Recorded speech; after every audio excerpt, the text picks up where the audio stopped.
சொந்தங்கள் அனைவருக்கும் வணக்கம். இந்த டிவிகேன்னு ஒரு கட்சி நமக்கு எல்லாருக்கும் தெரியும், தமிழகத்தை ஆண்டுக்கிட்டு இருக்க கட்சி. அந்த கட்சி உண்மையிலேயே விழிப்போடு தான் இருக்கான்ற சந்தேகம் எனக்கு இருக்குது. ஏன் அப்படின்னா குண்டக்க இன்ஸ்டாகிராமில் மட்டும் தான் கேள்வி கேட்டுட்ருக்காங்களே தவிர செயல்பாட்டில் ஒன்றும் காணும். ஏன்னா மாற்று ஆட்சி, நாங்கள் தான் தூய ஆட்சி, தூய சக்தி அது இதுன்னாங்க.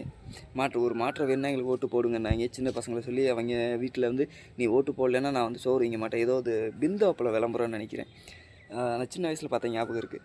பிந்து அப்பளம் தரலைன்னா நான் சாப்பிட மாட்டேன்னு சொல்லிட்டு ஒரு விளம்பரம் வரும். அந்த நிறைய பேருக்கு தெரிஞ்சுருக்கு அந்த விளம்பரம். அந்த விளம்பரம் மாதிரியே நீ டிவிக்கு ஓட்டு போடலைன்னா நான் சாப்பிட மாட்டேன், டிவிக்கு ஓட்டு போடலாம் நான் ஸ்கூலுக்கு போக மாட்டேன், நீ டிவிக்கு ஓட்டு போடலாம் தூங்க மாட்டேன்னு சொல்லி பல குழந்தைகளை அடம் பிடிச்சி பெற்றவங்களை ஓட்டு போட வச்சாங்க. ஓட்டும் போட்டாங்க, ஆட்சி அமைச்சாச்சு. ஆட்சி அமைச்சு மக்களுக்கு நல்லது பண்ணுவீங்கன்னு பார்த்தா ஏன் சார் கோடி கோடியாக ஊழல் பண்ணிகிட்ருக்கீங்க? அதை நான் சொல்லலை. புஷி ஆனந்த் மேலே ஒரு அலிகேஷன் வச்சிட்ருக்காங்க மக்கள். என்ன அப்படின்னா 130 கோடி ஊழல் பண்ணதாக ஒரு குற்றச்சாட்டு வந்துக்கிட்டு இருக்கு. அது என்னன்றதை நீங்கள் தான் கன்ஃபார்ம் பண்ணணும். ஏன்னா நீங்கள் தான் ஆட்சி அதிகாரத்தில் இருக்கீங்க சார். நீங்கள் ரொம்ப நல்லவர் சார். என்ன நடந்தாலும் வந்து உங்களுக்கு வந்து நீங்கள் ஒரு விஷயத்தில் ஃபிக்ஸ் ஆகிட்டீங்க அப்படின்னா அந்த இதுலேருந்து ரெக்கவர் பண்ணுறது ரொம்ப கஷ்டன்றது எங்களுக்கு தெரியும்.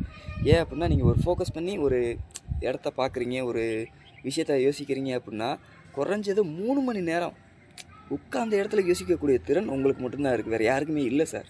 ஏன்னா எனக்குலாம் ஒரு 20 நிமிஷத்துக்கு ஒரு இடத்துக்கு உட்காரணும்னு வைங்களேன், கடுப்பாகி போகும். என்னடா 20 நிமிஷமாக ஒரே இடத்துல உட்காந்துருக்க மாட்டா அப்படின்னு. அப்புறம் தான் யோசித்தேன், சிஎம் சார் எப்படி 3 மணி நேரமாக உட்காந்துருப்பார்? அந்தளவுக்கு ஆழ்ந்த சிந்தனை, இந்த லெவலுக்கு தொலைநோக்கோடு இருக்க ஒரு ஆள் தானே நமக்கு முதலமைச்சராக வேணுன்ற அளவுக்கு நான் அப்போ அடிக்கடி யோசிச்சிருக்கேன். ஸோ இதை கொஞ்சம் பாருங்கள். என்ன அப்படின்னா இது நிறைய பேருக்கு வேறு மாதிரி தோணுது. அதே மாதிரி பார்த்தீங்கன்னா உங்கள் கூடவே இருக்கக்கூடிய புஷி ஆனந்த் அவர்கள், அவங்க வந்து 130 கோடி ஊழல் பண்ணியிருக்கதா ஒரு அலிகேஷன் வச்சிட்ருக்காங்க மக்கள். எதனால 130 கோடி அப்படின்னா அந்த நீதிமன்றத்துக்கு பணியமர்த்தல் இருக்கு இல்லையா, அதில் பிரச்சனையாக இருக்குது. ஸோ இதை எப்படி நீங்கள் கன்சல்ட் பண்ண போகிறீங்கன்றது தெரியலை. இதுக்கு அவர் எப்படி மார்க்கெட்டிங் பண்ண போகிறாருன்னு தெரியல. ஏற்கனவே அவர் வந்து மார்க்கெட்டிங் பிராண்ட் அம்பாசிடராக இருந்து தான் உள்ளே வந்தவர். அதை நான் சொல்லலை, சிஎம் சாரோட அப்பா சந்திரசேகரன் அவர்களே ஒரு இன்டர்வியூவில் சொல்லியிருக்காங்க. புஷி ஆனந்தர் இப்படித்தான் தன்னைத்தானே விளம்பரப்படுத்திக்கிட்டு கட்சிக்குள்ளே வந்தார். என்ன அப்படின்னா கீழே தரையில் படுத்துக்கிறது, அதை 10 பேர் வச்சு ஃபோட்டோ எடுக்க வைக்கிறது, அதை 50 பேர் வச்சு ஷேர் பண்ண வைக்கிறது, இந்த மாதிரி அவர் மார்க்கெட்டிங் பண்ணி தான் உள்ளே வந்தாருன்னு சொல்லி நான் சொல்லலை, திரு ஜோசப் விஜயோட தந்தையே சொல்லியிருக்காங்க. டிவிகே வந்து திரள் நிதி வாங்குதுன்னாங்க. நான் நம்பலை. எதுக்குடா டிவிகே திரள் நிதி வாங்கணும்? அவர் தான் கேரியரின் உச்சத்தை விட்டுட்டு வந்திருக்காரு. ஒரு படத்துக்கு 250 கோடி 300 கோடி சம்பளம் வாங்கக்கூடியவர், அப்படி மக்களுக்கு நல்லது பண்ணணும்னு வந்தவர் எதுக்காக திரள் நிதி வாங்க போகிறாரு அப்படின்னு யோசிச்சு பார்த்தேன். இன்ஸ்டாகிராமில் ஒரு பிடிஎஃப் கூட போட்டிருந்தாங்க. அந்த பிடிஎஃப் வந்து ஃபேக்குன்னு நினச்சேன் நான், ஏஐ க்ரியேஷனாக இருக்கும் அப்படின்னு நினச்சேன் நான். அதுக்கப்புறம் தான் பார்த்தேன், சரி எதுக்கு நம்ம யோசிச்சுக்கிட்டு இருக்கணும், நம்ம அண்ணன் இப்போ எவ்வளோ கூகுள் இருக்கேன் அவன்கிட்ட கேட்போம் அப்படின்ட்டு ஃபார்ம் 24A கொடுறா அப்படின்னு சொன்னேன். எந்த கட்சியோடது அப்படின்னா டிவிக்கு ஓடுது அப்படின்னேன். சரி ஓகே அப்படின்னு ஃபார்ம் 24A கொடுத்தான். ஃபார்ம் 24A அப்படின்னா நம்ம வந்து தேர்தல் ஆணையம் இருக்கு இல்லையா, அந்த தேர்தல் ஆணையத்துக்கு ஒவ்வொரு கட்சியிலேருந்தும் அதை சப்மிட் பண்ணுவாங்க. இதை டிஎம்கேவாக இருக்கட்டும், டிவிகேவாக இருக்கட்டும், என்டிஏவாக இருக்கட்டும், காங்கிரஸாக இருக்கட்டும், எந்த கட்சியாக இருந்தாலும் சப்மிட் பண்ணி தான் ஆகணும்.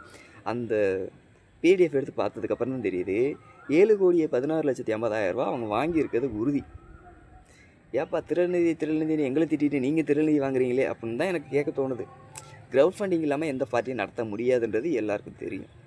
நான் க்ரௌட் ஃபண்டிங் இல்லாமல் நான் கட்சியை நடத்துவேன் அப்படின்னா ஒன்று அவன் மல்டி மில்லியனராக இருக்கணும், இல்லை அப்படின்னா அவன் கட்சியை வந்து அந்த லெட்டர் பேட் கட்சியோடு முடிஞ்சு போகணும்.